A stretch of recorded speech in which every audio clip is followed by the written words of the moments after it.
Thank you for joining us for another power-packed message provided by Munroe Global Incorporated and MunroeGlobal.com. We transform followers into leaders and leaders into agents of change. We hope that this message is a blessing to you as you advance your life and discover your purpose. Now, let's go into the message. Please write our focus today. Our session today is focusing on the role of fatherhood in family and community building. The role of fatherhood in family and community building.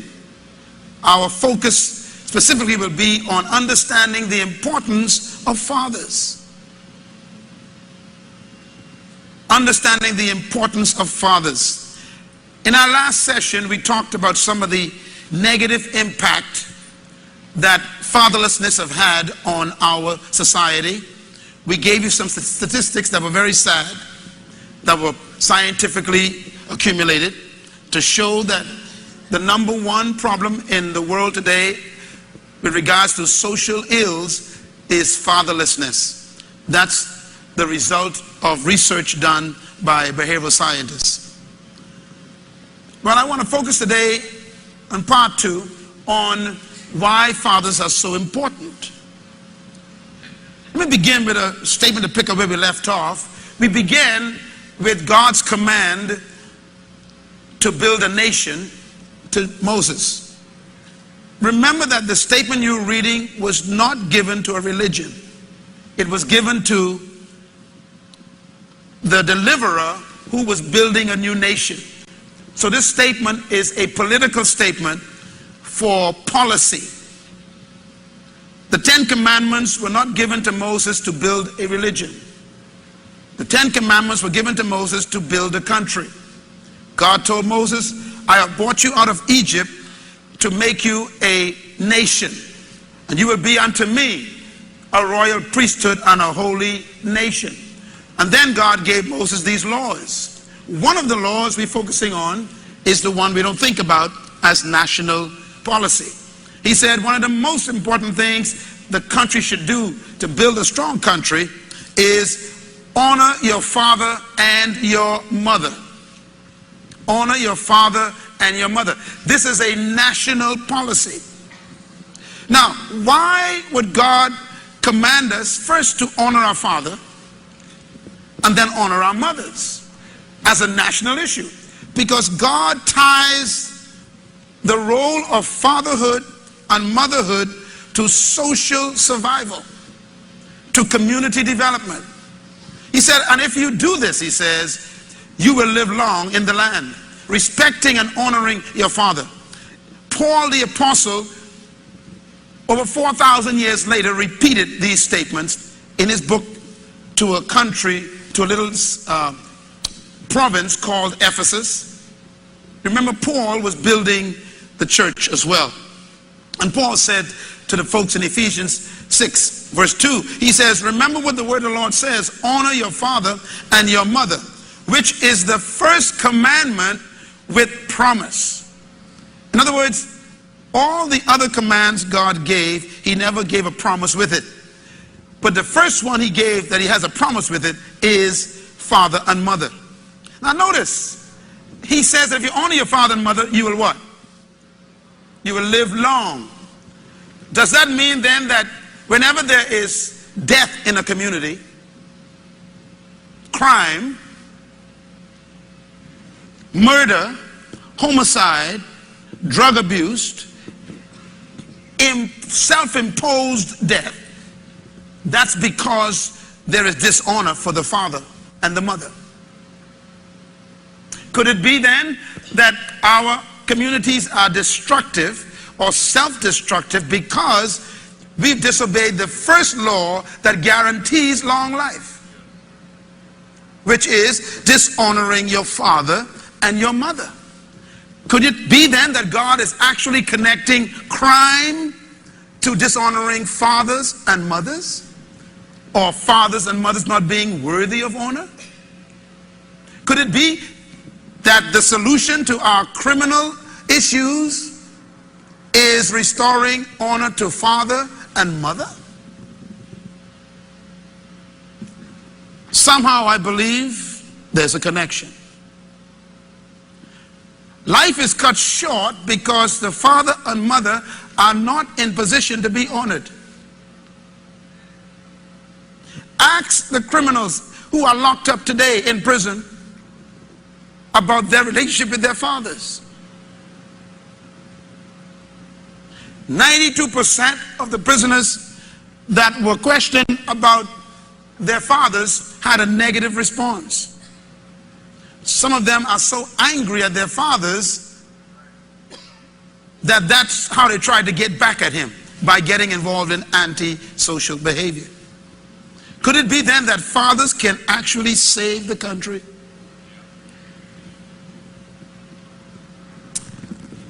Jesus came to save the world, and he ended his work on earth with these words: "Now I go back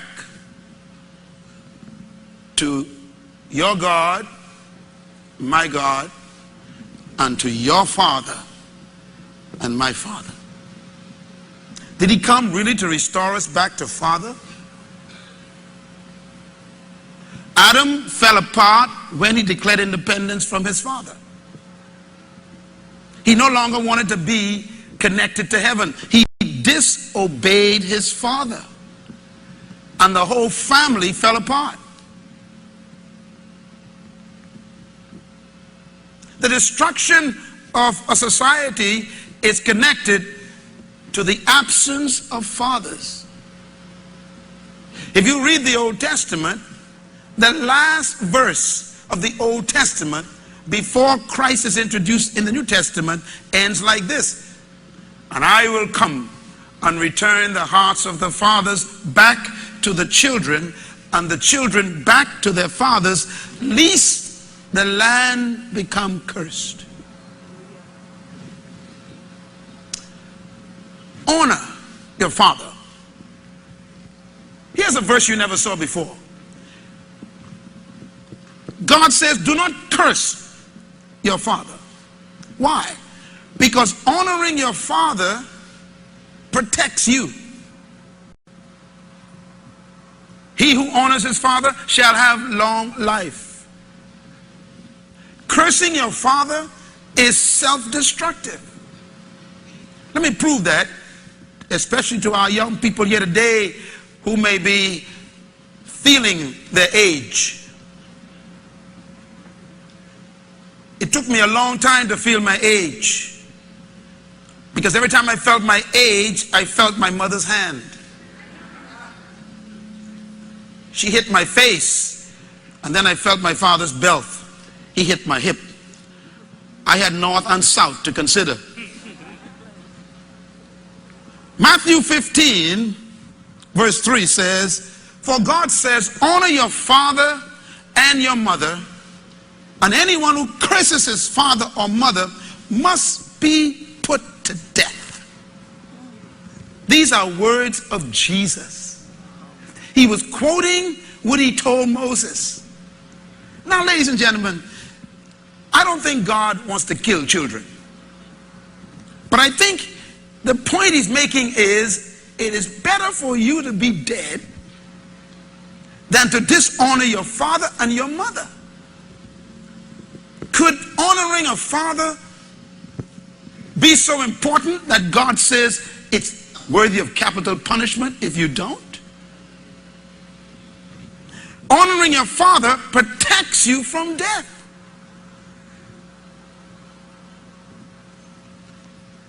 Here's another statement, Proverbs 20 verse 20. Write it down. It says, if a man curses his father or his mother, his lamp will be snuffed out in pitch darkness. Let me just say it another way. I don't think that God's talking here about physical killing, even though that may have been the intent. He's also talking about you will lose what you was intended to have in life if you disobey your parents. You will negate all the hope God had for you. You will destroy your future if you disconnect honoring your father and mother. Maybe that's why out of the 11 children God has given my parents, All of us came out well. Everybody came out well. No one never got in problem and go to prison and got in problem with the law, had to go to court. Imagine 2 parents with 11 children. And the only thing they made us do was honor them. And when we didn't, they made sure we were encouraged to do so. And could it be that that's why we're still alive today? Big family, loving each other still. When we get together, we were together a few days ago with my father on Father's Day. All of us in the house together, all the kids together. And we were talking about family again. Do you remember? Do you remember? We kept remembering how mom and dad used to correct us and punish us. And we were thanking daddy at 85 years old for what he did. He kept us out of jail just by obedience to him. My mother used to say, if I smell beer on you, just beer, click. She said, if I smell it on you, I brought you into this world and I will take you out, she says. There'll be late abortion. She said, if I smell cigarettes anywhere in this house, find somewhere to live, she says.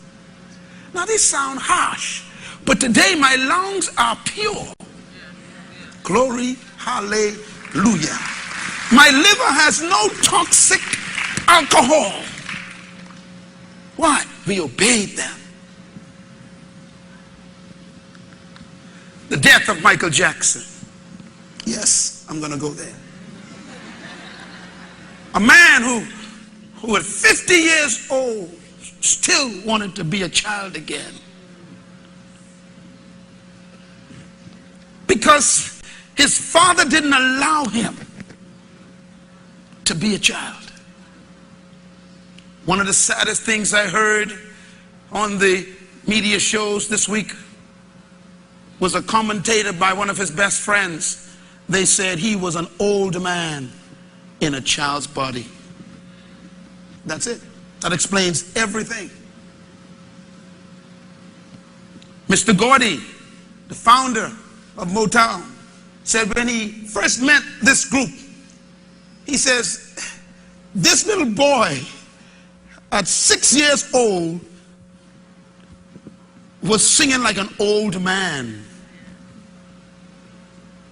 And then they asked Michael, how was it growing up in Motown? His answer shocked me. He said, my friends were Stevie Wonder and Smokey Robinson and Aretha Franklin and Diana Ross. Wait a minute, you're 5 and they 35.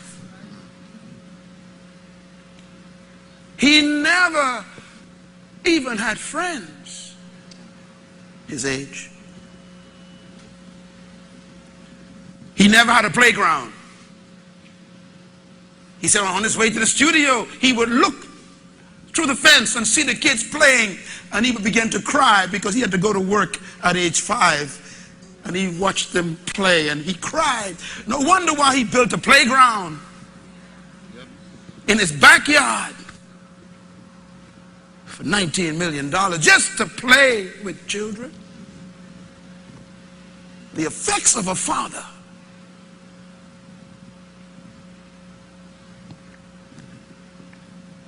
God bless his soul. Learn the lessons. The priority of fathers, write this down.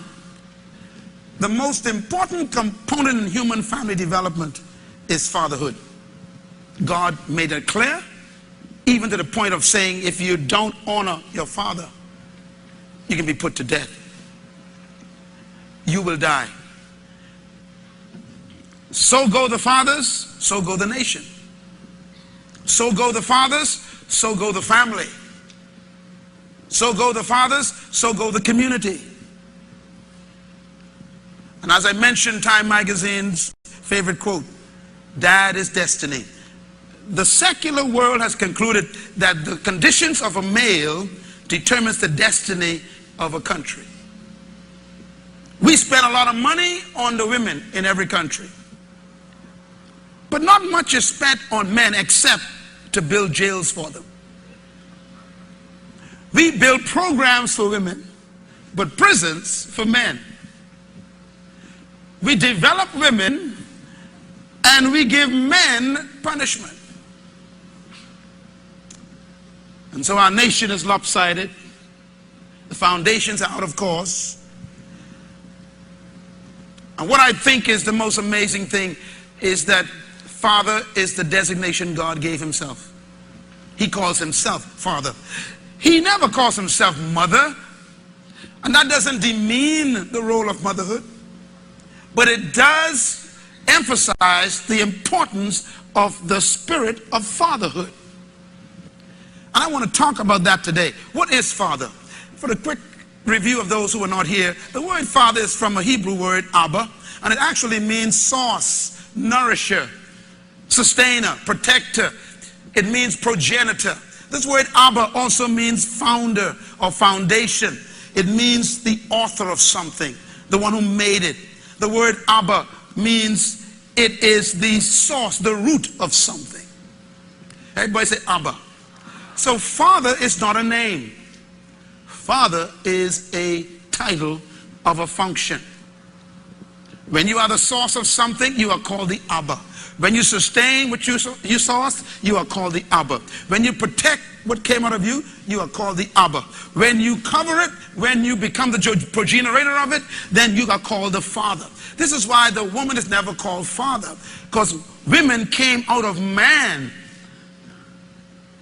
When God made the human race, today we got 6.7 billion people on earth, and God only made one.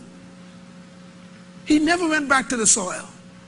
And the only one he made was a male.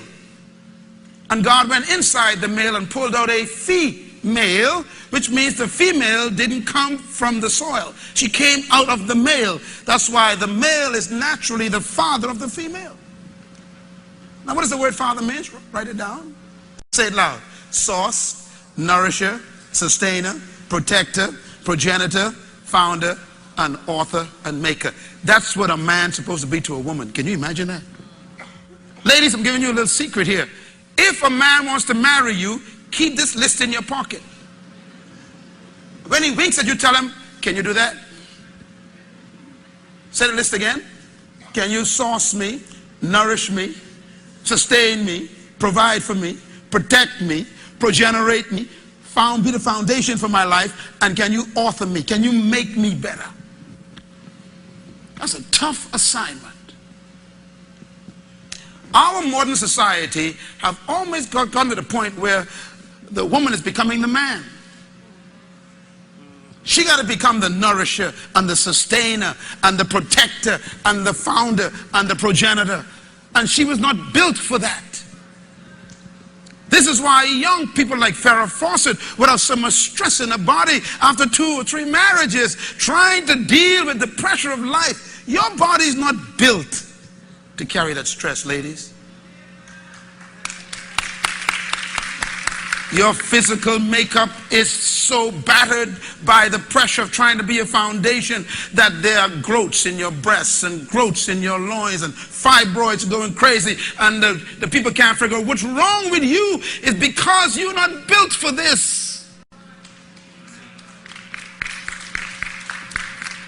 Doctors have said it, and I heard a doctor say last night regarding Mr. Michael Jackson, he said it was stress. One man asked him, where did his pain come from? In his bones and his back and his muscle. The gentleman says it was stress. Can stress make you sick? Stress is worry, carrying things you're not supposed to carry. That includes unforgiveness.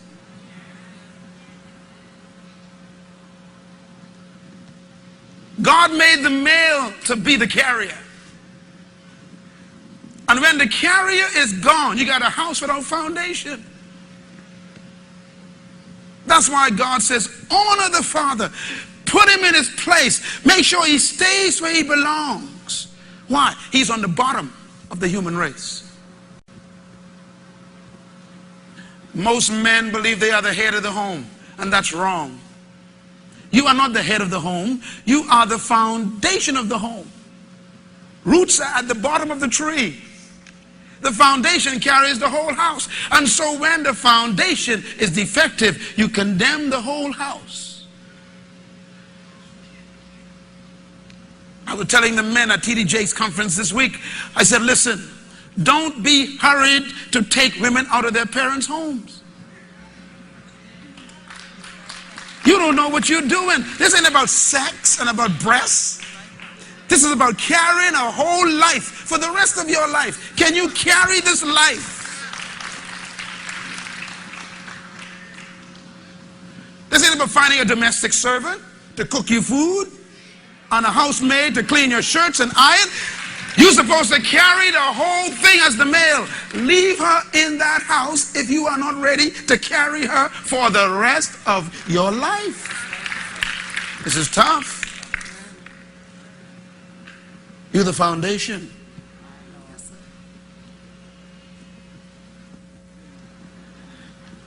Make a note here. The Father is the foundation. The Father is the root.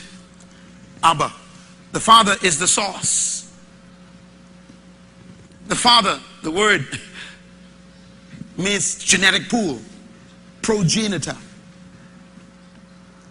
That means the Father provides the kind of genetics that the offspring will have, which means that the offspring is no better off than the source.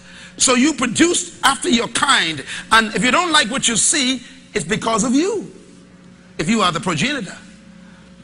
Very important. I want to talk in this session about, therefore, the model father. What's the model true father? I want you to write this down, because we're going to take a look at the greatest father that ever lived and what his son says about him. His son reveals what a father should think about a father, about a son, and a son about a father.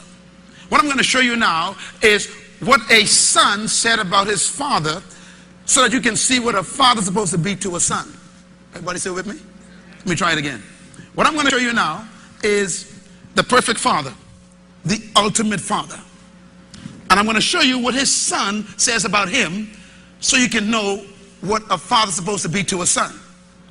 Because the son is also the perfect son. Also, I want to show you that this son tells us about his father, but he also tells us that all the fathers should be like his father. Let's read it. Matthew 5, verse 47, 48. Jesus said, "Be perfect, therefore, just like your Father is perfect." In other words, my Father is the model. Follow him. Do what he does. Say what he says. Live like he lives. And then you'll be a perfect father.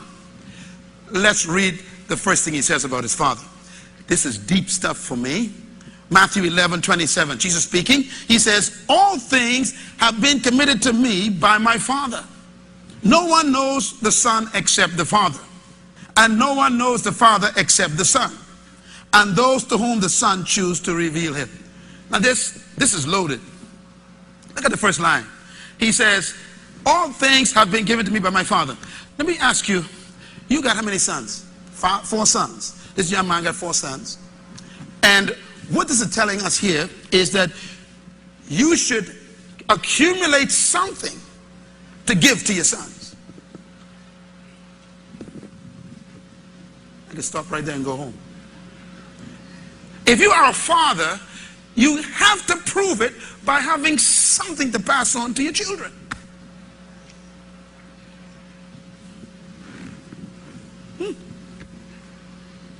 All that the Father has committed to me. Let me put it another way. Let's reverse it. Can you trust your kids with everything you built up? Have you trained them so well that you know they won't destroy it? Can you pass on the 30-year business you built to your children and trust them not to destroy it? That's what he said. The Father has committed everything to me. The Father trusts me so well. He knows he trained me so well. He could leave the inheritance to me. You, of course, I know what's going on in your mind, right? A good man leaves an inheritance to his children's children. Can you be such a good father that what you're building, you're not just building a business, you're also building the children to keep it? How many people build a big business and lose their kids? And then when they die, their kids sell it off. You know, there was a hotel downtown in the Bahamas on Bay Street called the Corona Hotel. I don't know much about it, but it's one of the best restaurants I've ever ate at for years. A nice hotel. And then all of a sudden, someone just, I don't know, someone went crazy. And the hotel just stood there for years empty. And I think it's still empty after 20 years. I'm thinking, where are the children? Are you building a business, a ministry, a career that when you die it's gone and the kids got nothing? A good father can give everything he has to his children.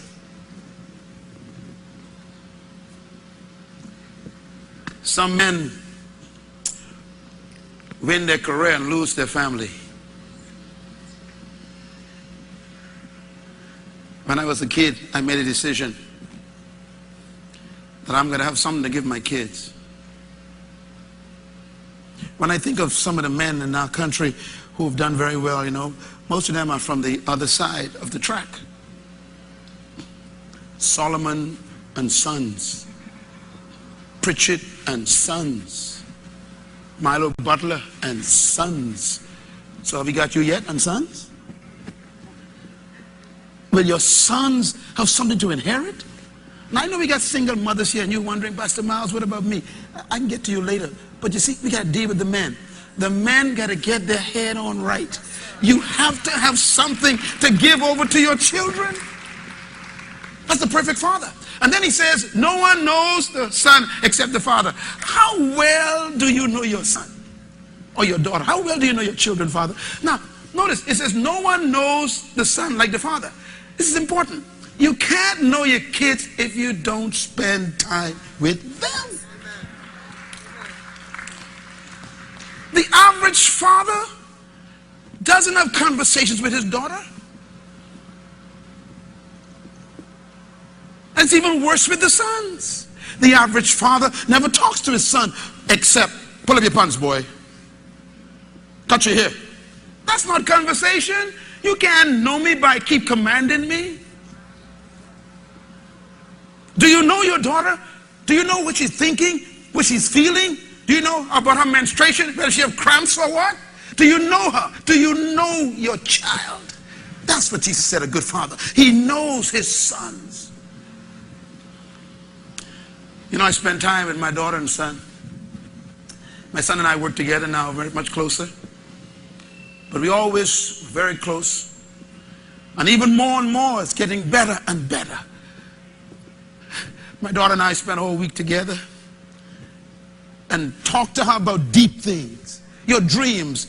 What are you feeling? How are you feeling? What's going on in your life? I want to know, what about your friends? What about your desires? Do you talk to your children on that level? No one knows me like my daddy, he says. Be like my father. And then he says, and no one knows my father except me. Boy, it's a tough one, eh? How well do your kids know you? Do you give them a chance to really know you? Your fears, your dreams, your doubts, your testimony? Do your kids know how you got saved and what you think about God? And do they know about your prayer life or how you study the Word? Do your kids know you too? A good father reveals himself to his children.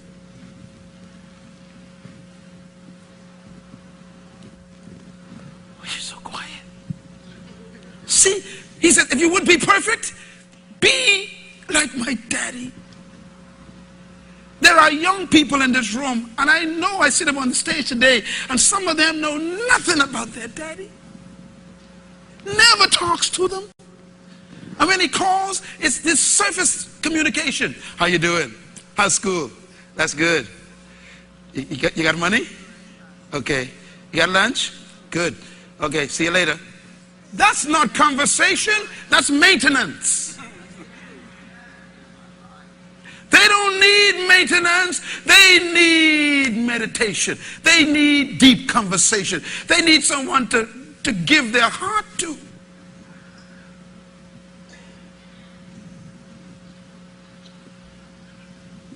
Do your kids know you?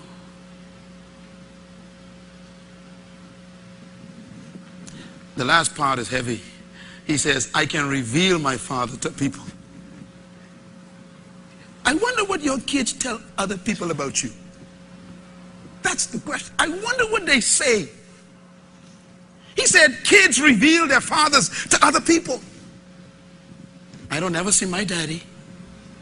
Yeah, he comes in, but he comes in, he leaves in the morning, comes in the night while I'm sleeping. I never saw him. For 20 years of my life, my daddy been working. I never saw him. And right after lunch, on Sundays, he goes straight to the ball game. Doesn't take me. He's revealing you to people. What does your daughter say to people about you as a father? My daddy, child, he got his own life. I don't know where he is. Someone tell me they saw him with a woman. I don't know. In other words, what do they say about you? Jesus said a good father is able to allow his kids to talk to others about them.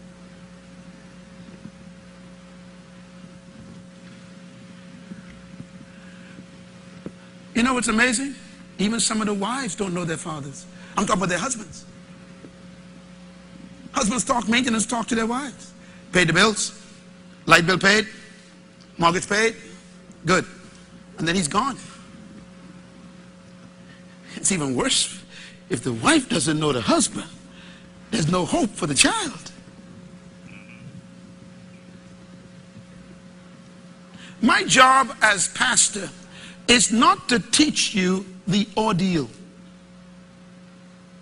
My job is to teach you the ideal. Whatever condition you experience now, I am not supposed to reduce God's standard to your conditions. Please forgive me if you're feeling funny this morning. I have to teach the ideal. We got to get men to come up to God's standard, not bring God's standard down to man's problems. And if you are a man here today, I hope that this message will cause you to act quickly and say, honey, you're 14 years old, but let's go for lunch. Why? God spoke to me today. I need to talk to you. I need you to talk to me. Your son is 28 years old. They still don't know you. Call him and say, son, forgive me. I have not been a perfect father, but I'm going to make up because you got another 80 years to live. Let me at least try and get 5 more in and do it right so you can do good with your son. Make up. The daughters in here are starving for their fathers.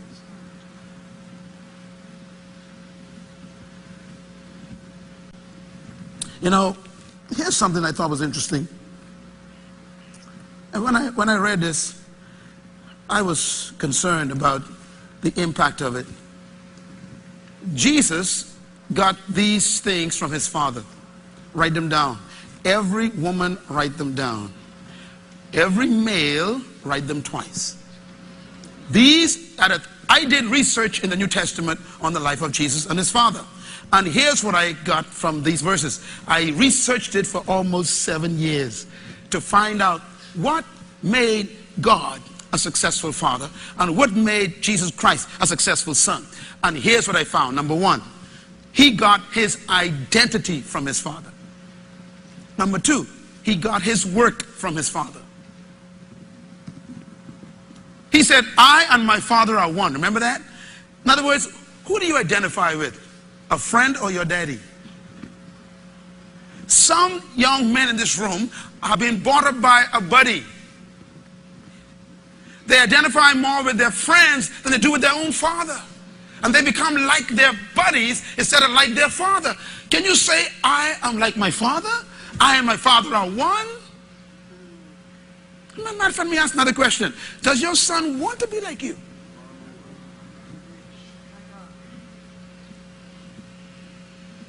Does your daughter feel good to say, that's my daddy? Or are they ashamed of you?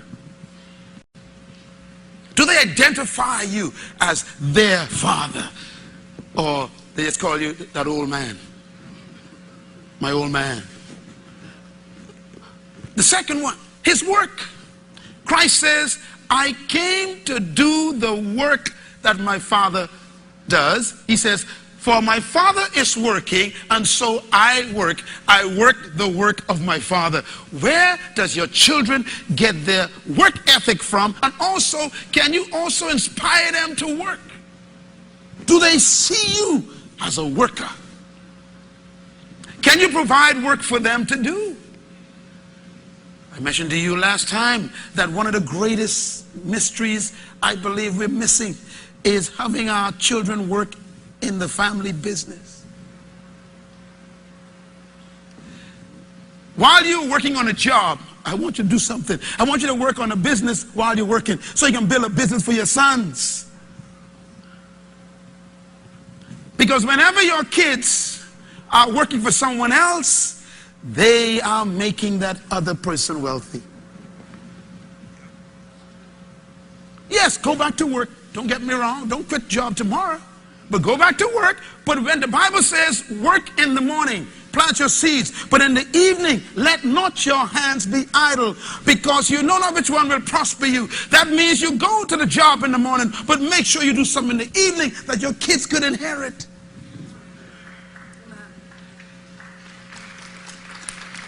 You know, Dr. Barry, thinking about you, your daughter this morning. Isn't that beautiful? His daughter want to be just like her daddy. She said, I want to be an orthodontist.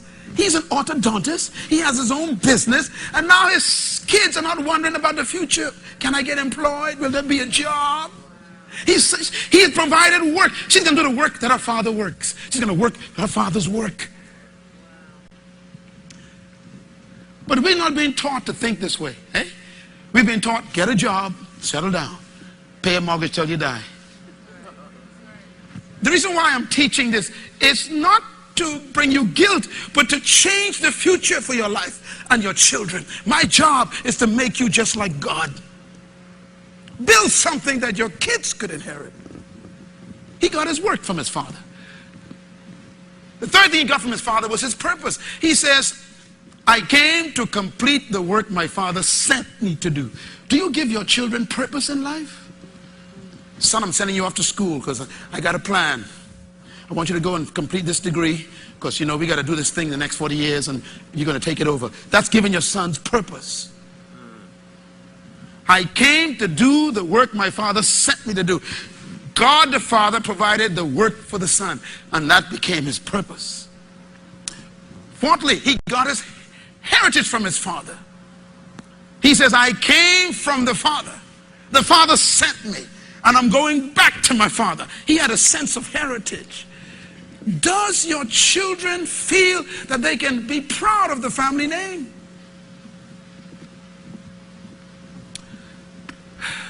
There are people who don't want you to know who their father is. They're ashamed of the name. I've known some people who actually use their maiden names. Or they changed their names because the father messed up. Ladies and gentlemen, again, and I feel this today, my job is to teach you the truth, not to appease what you are experiencing. If we're going to heal our country, we need to bring men back to the standard of God.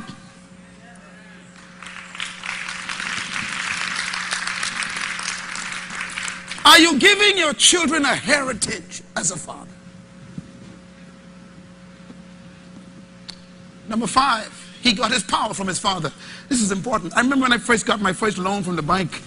I came out of college, 1980, had no money, started working for the government, got my first paycheck, walked into the bank, you know, sis, and I said, I got to buy a piece of property, you know, because I'm thinking about my own family now. I got to build my own heritage. And here I am, 1980, young guy, walking into the bank.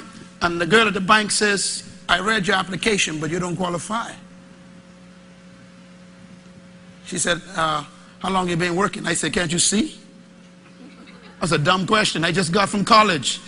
By the way, you bankers need to check those folks who interview people. Dumbest questions I ever seen. And then she said, well, we can't give you a loan because you have no history with that bank. I said, lady, I just got home from college. What do you expect? Dumbest questions I ever heard. Anybody heard them questions? Let me see your hands. Anyone have questions? Let me see. Am I the only one? You ever had them questions asked? Come on, let me see them. Don't be ashamed. Yeah, I see some hands there. Strangest questions. So anyhow, I got so frustrated with the young lady. I said, let me talk to your manager. And she said, you don't need to talk to him. I'm the loan officer. Excuse me. Can I please see the manager? She said, but I don't know why you need to see him. He's going to say the same thing. And she picked up the phone and she called him. And he said, come in. I went in. Walked to his office. He stood up. And he smiled. He said, you Matthias' son. Watch this. My father's name is Matthias. Anyone who knows him well calls him Tias. He said, you're Tias' boy. I said, yes, sir. He said, have a seat. He said, what's your problem? I said, I need a loan to buy a piece of property. He said, so what's the problem? I said, the loan officer is assuming that I cannot afford this, nor can I handle this. He said, but he works for the government. He said, I know your daddy for the last 40 years, man. What's your problem? You get the loan, okay? I know your daddy.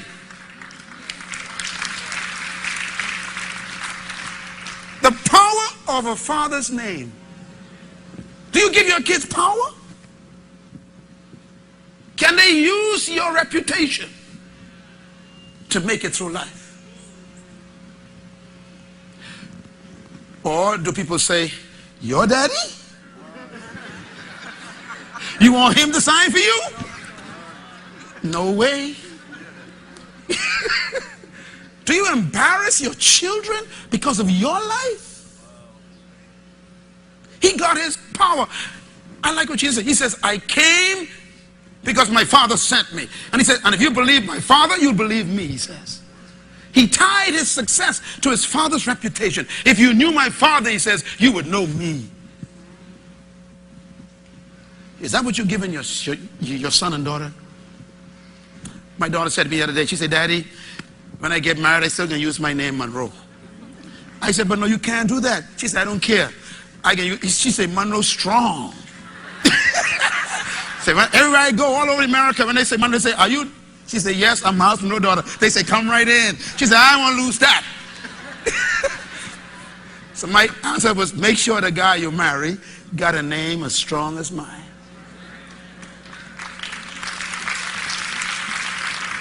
He got his power from his father. And number 6, he got his authority. He said, I came to you in my father's name. My father sent me. And if you knew who my father was, you would listen to my words, he says. Are you giving your children authority? Number 7, he got his legitimacy from his father. His father made him legal. He says, I am here because my father sent me. And because my father sent me, I know who I am. Number 8, he got his destiny from his father. He said, I came from my father and I'm going back to my father.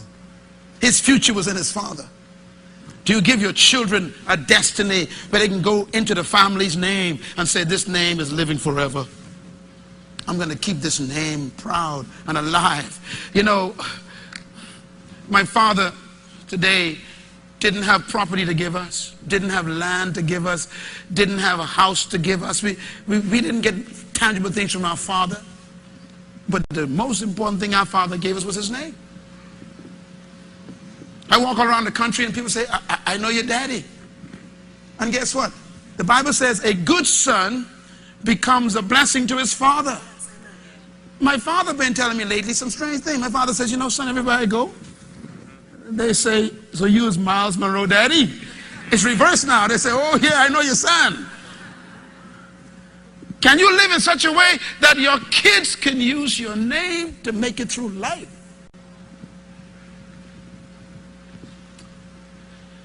It's a heavy load. He got his family from his father. He said, my father loves me, and I love the Father, and I do the things that please him. He said, if you don't believe me, my Father believes me. You know what? When you go into the world as a son, most of the folks don't believe you. But you okay if your daddy believes. Your family got to back you up. The Father gives you the support when the whole world abandons you.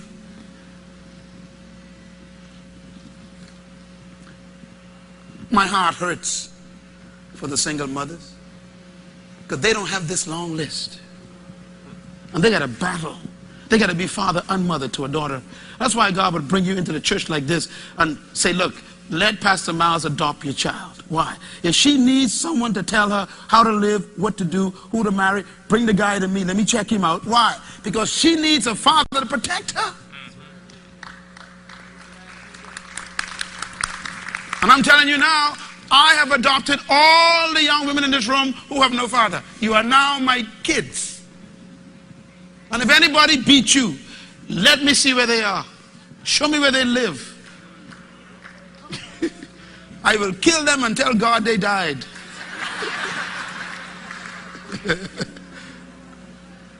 We need protection. And it comes from our Father.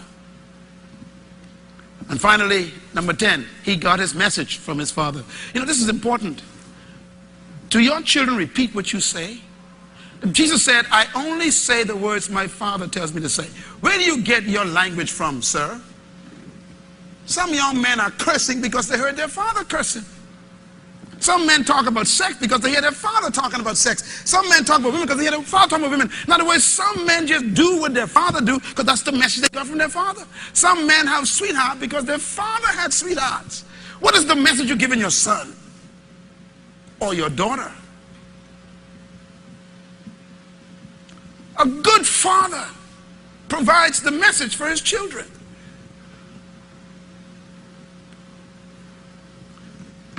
Your kids repeat what you say. And to you single mothers, be careful of the men that come into your children's life. Because they're looking for a father image. And if a man comes to shack it with you, you in trouble twice. Because now that kid is confused. You ain't never been to the altar, so they ain't going to no altar. That's the message they got. You can sleep without going to the altar. What are you telling your kids just by your life? Jesus said, I only do what I see my Father do. My goodness, did you hear that? I only do what I see my Father does. He had a mother named Mary. He never said he does what he sees his mother does. That means you single women, the man in your life is who your kids are watching.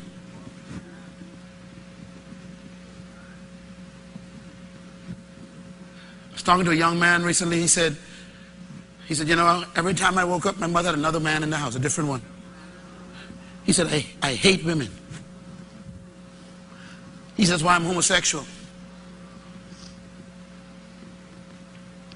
He wasn't born that way. He was made that way by what he saw. He saw men abusing his mother. And became angry at his mother, who allowed it. I wonder what's the message you are giving to your children. Everything you do, they watch you. I'm going to say it again. They're not watching the woman. They're watching the man in the woman's life. Or maybe the men. So they're watching. They're getting the cues from the male. When you commit adultery, you're not messing up your own family only. You're destroying the kids of the other person you are having adultery with. It's a social problem. Faithfulness is a national security issue. Okay, let me close this because the time's gone. Let me give you a couple of verses. Let me pick up here. Can we do this next week?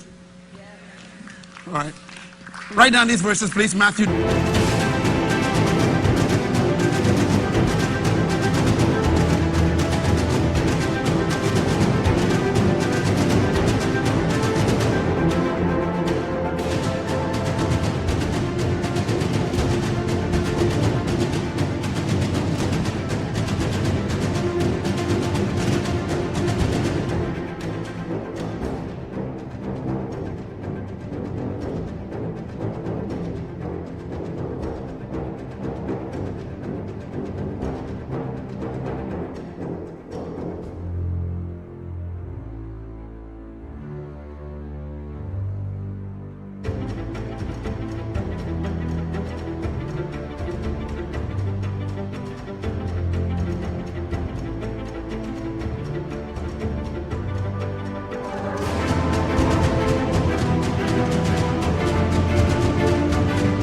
12, verse 50.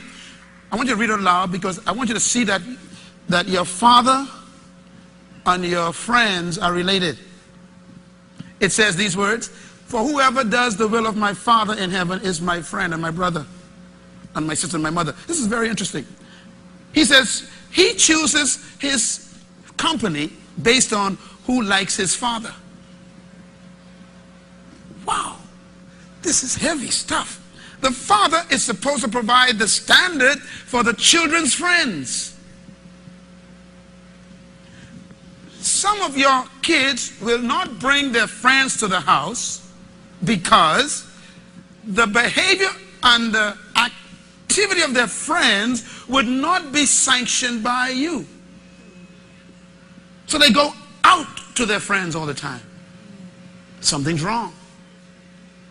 If the father doesn't know who the kids' friends are, he's already in danger.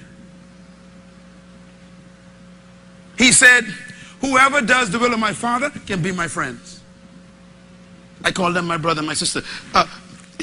Any young person in my family who comes to deal with my kids, if they don't believe what I believe, they don't associate with my kids, period. That's it. If they're not willing to live the kind of life I lived, I don't want them being my kids. And we tell our kids this all the time. If you cannot bring them in this house, you shouldn't go anywhere with them. We don't steal, we don't curse, we don't drink, we don't smoke, we don't dope, we don't do that stuff, we don't commit adultery. Now, what do your friends do? The father establishes the standard of relationship for the children, and that's fathering. Look at this next verse, Matthew 26. He said, "Do you think I cannot call on my Father?" And by the way, he was threatened, remember? He was threatened by Pilate. Pilate says, "I could kill you." Jesus went straight to his daddy, didn't he? Do your kids feel so secure that you'll back them up? That you can tell people, "You wait till my daddy comes"?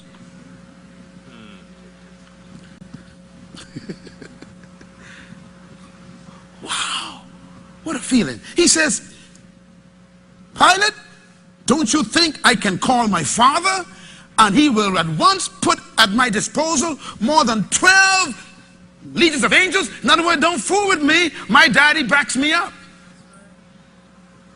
Can your children depend on you to back up their claims?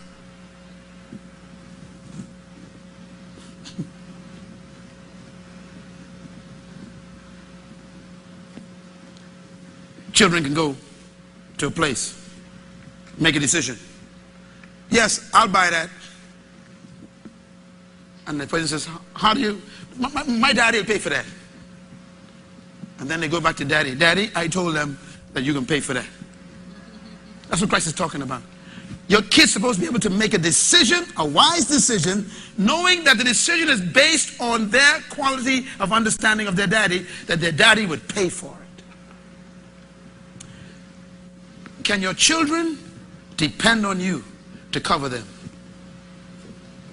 You mean you signed the paper for college? You accepted the acceptance letter? Why you did that? Use my daddy?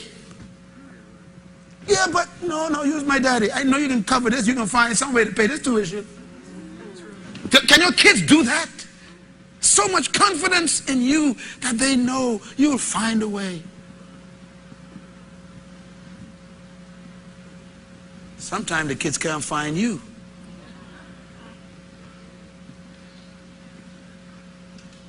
We need to get back to honoring fathers. But here's my message today. I want the fathers first to honor fatherhood.